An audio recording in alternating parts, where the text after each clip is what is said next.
ഞാൻ ഈ സിനിമ ഇൻഡസ്ട്രിയിലേക്ക് വന്ന് പലർക്കും അറിയാം, ഇതിൽ പണം ഉണ്ടാക്കി കൊണ്ടുപോയി എൻ്റെ ഭാര്യയും മക്കളെയും വളർത്താൻ വേണ്ടിയല്ല. ഇതിൽ നിന്ന് എനിക്ക് എന്തെങ്കിലും കിട്ടിയാൽ, സാമ്പത്തികം കിട്ടിയാൽ, അത് നല്ലൊരു വീതവും വൃദ്ധസദനങ്ങളെയാണ് ഞാൻ സഹായിക്കുന്നത്. കാരണം എൻ്റെ അമ്മയ്ക്ക് തുല്യമായ അമ്മമാർ കേരളത്തിലെ വൃദ്ധസദനങ്ങളിൽ കിടപ്പുണ്ട്. അവരെ തീറ്റിപ്പോറ്റണം. പിന്നെ ക്യാൻസർ ആൻഡ് ഡയാലിസിസ് നടത്തുന്ന സ്കൂളിൽ പഠിക്കുന്ന കുട്ടികൾക്കുള്ള സാമ്പത്തിക സഹായമാണ്.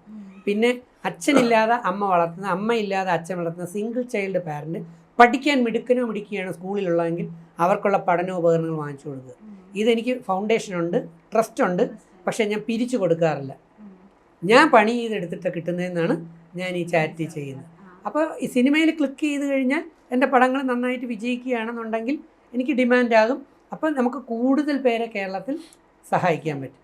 ആ ചാരിറ്റിയാണ്. ഇപ്പോൾ ബിഗ് ബോസിൽ അന്ന് എനിക്ക് ആ ഫ്ലാറ്റ് കിട്ടിയിരുന്നെങ്കിൽ പോലും ഞാൻ തെരുവിലെ ഓർഫൺസിലുള്ള ഒരു 2 ഫാമിലിക്ക് 3 ഫാമിലിക്ക് ഒന്നീ അത് കൊടുക്കും, അല്ലെങ്കിൽ വിറ്റിട്ട് ആ പൈസ ഡിവൈഡ് ചെയ്ത് കൊടുക്കുമെന്നാണ് ഞാൻ മനസ്സിൽ പ്ലാൻ ചെയ്തത്. പക്ഷേ നടന്നില്ല. അത് പോട്ടെ, അത് കുഴപ്പമൊന്നുമില്ല. അപ്പോൾ അതുകൊണ്ട് സിനിമയിൽ വന്നത് എനിക്ക് ഫ്ലാറ്റുകളും ബംഗ്ലാവുകളും റോൾസ് റോയ്സുകളും വാങ്ങിക്കാൻ വേണ്ടിയല്ല, മറ്റുള്ളവർക്ക് വേണ്ടി പണം ഉണ്ടാക്കാൻ വേണ്ടിയാണ് വന്നത്. പ്രശസ്തിക്ക് വേണ്ടി ഞാനിപ്പോൾ സിനിമയ്ക്ക് പോകണ്ട. കാരണം ബിഗ് ബോസിൻ്റെ തന്നെ 10ൽ 2 പേര് എങ്കിലും എവിടെയെങ്കിലുമൊക്കെ അറിയും കേരളത്തിൽ മലയാളികൾ.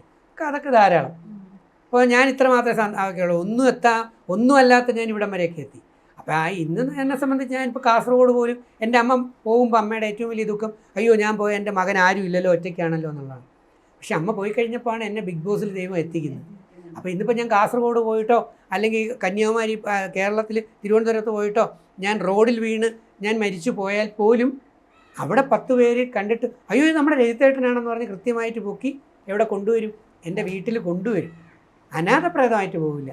അത് ഞാൻ ഇത്രയും ഹാർഡ് വർക്ക് ചെയ്തതിൻ്റെ ഒരു ബലം തന്നെയാണ്. എനിക്ക് ആ ഒരു സംശയമില്ല.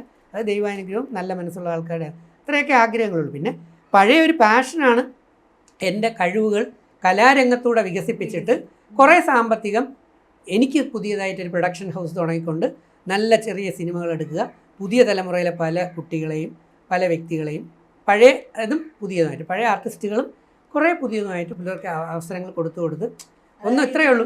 അതെ, ലാസ്റ്റിൽ ഒരേ കാര്യം പറയണം. ഞാൻ ഈ ഭൂമി വിട്ടു പോകുമ്പം രജിത്തേട്ടൻ പോയത് ഭയങ്കര ഒരു നഷ്ടമായി പോയി എന്ന് പറയണം. ഈ ചിലർ പോകുമ്പോൾ പറയില്ലേ, ആശ്വാസമായി. അതാവാൻ പാടില്ല. അയ്യോ രജിത്തേട്ടൻ പോയി, അതൊരു നഷ്ടമാണ്.